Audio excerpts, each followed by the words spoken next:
Assalamualaikum warahmatullahi wabarakatuh. Alhamdulillahirabbil alamin. Assalatu wassalamu ala asrafil anbiya wal mursalin sayyidina Muhammad wa ala alihi wa sahbihi ajma'in, amma ba'du. Teman-teman sekalian, pada kesempatan ini kita masuk pada pertemuan yang kedua di materi yang pertama, sejarah perkembangan tasawuf. Dan tema kita hari ini akan fokus pada sejarah masuknya tasawuf ke Indonesia. Jadi sebelum kita belajar tentang tokoh-tokoh tasawuf di Indonesia dari berbagai daerah seperti di Jawa, Sulawesi, Kalimantan, Aceh, dan lain sebagainya, kita akan melihat proses masuknya tasawuf ke Indonesia itu seperti apa. Dan pada kesempatan ini saya hanya ingin menyampaikan beberapa bukti mengenai proses islamisasi di Indonesia itu sebenarnya tidak bisa dilepaskan dari sufisme atau tasawuf itu sendiri. Nah, kalau kita berbicara tentang masuknya tasawuf ke Indonesia itu memang tidak bisa dilepaskan atau punya pertalian erat dengan proses islamisasi di Indonesia itu sendiri. Dapat dikatakan bahwa Islam masuk ke Indonesia itu memang berkat jasa besar para sufi di masa lalu. Argumen ini cukup beralasan karena beberapa bukti penemuan oleh sejarawan atau peneliti-peneliti tasawuf yang membuktikan bahwa masuknya tasawuf ke Indonesia memang bercorak sufisme. Itulah mengapa tasawuf kemudian Islam kemudian diterima dengan baik oleh masyarakat di Indonesia. Nah, salah satu buktinya adalah salah satu penyebar Islam di Aceh pada abad ke-12 itu dilakukan oleh mubaligh yang salah satunya adalah Syekh Abdullah Arif.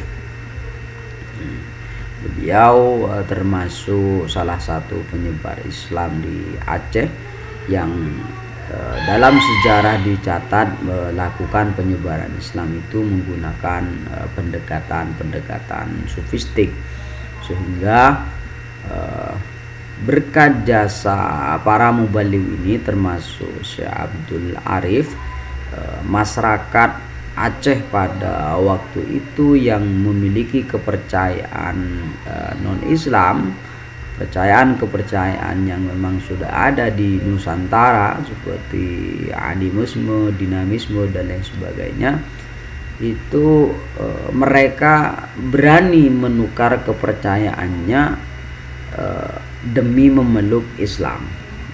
Ini karena pendekatan yang digunakan oleh para mubaligh itu adalah pendekatan tasawuf.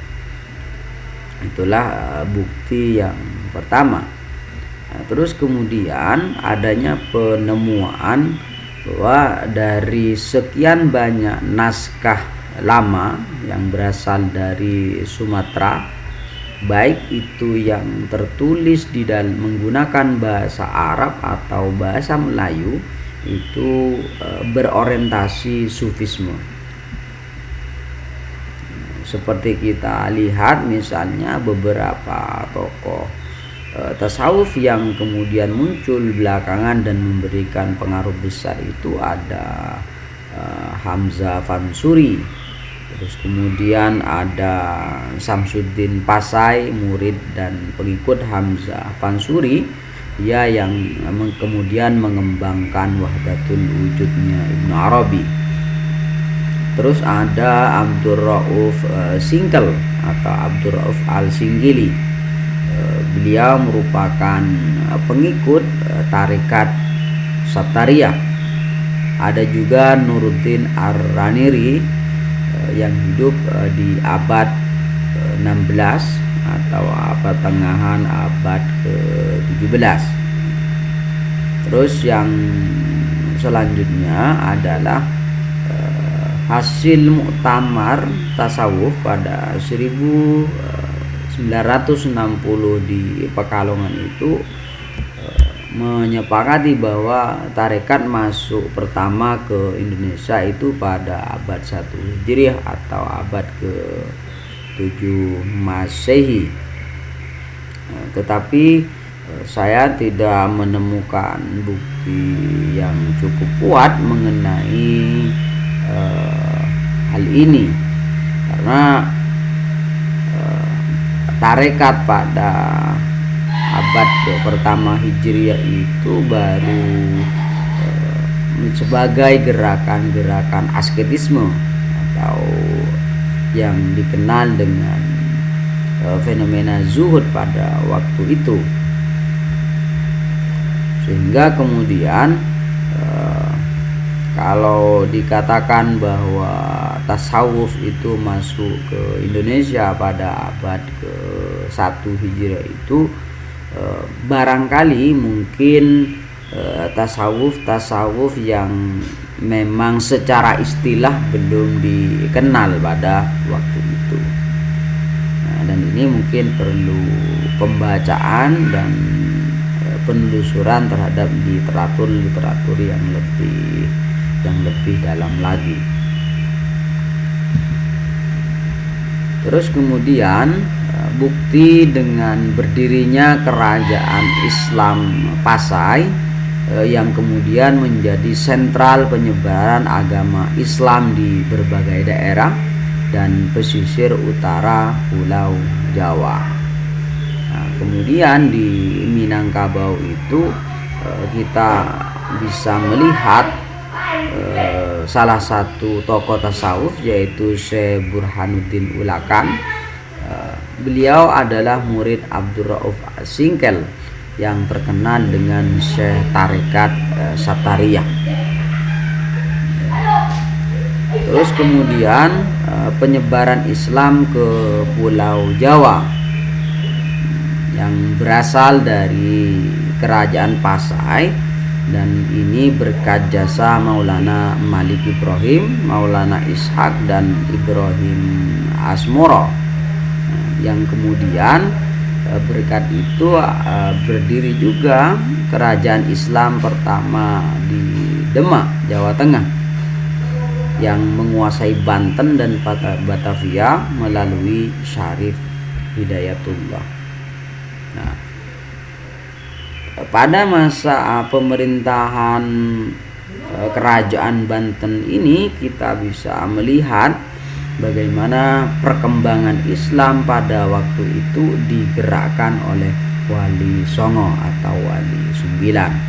Nah, penyebaran Islam yang dilakukan oleh Wali Songo ini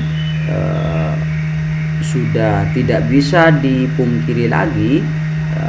Mereka para wali itu menggunakan pendekatan tasawuf sehingga Islam mudah diterima oleh masyarakat Jawa. Nah, pada perkembangan selanjutnya apa yang dilakukan oleh Wali Songo ini kemudian dilanjutkan oleh anak keturunannya.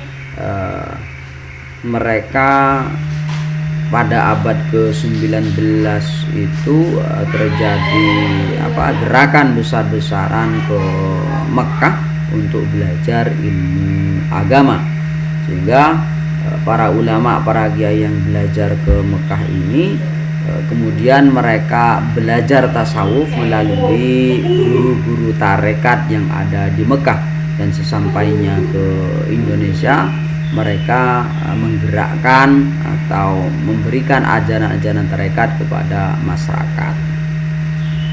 Hal ini dapat dibuktikan misalnya tak adanya gerakan tasawuf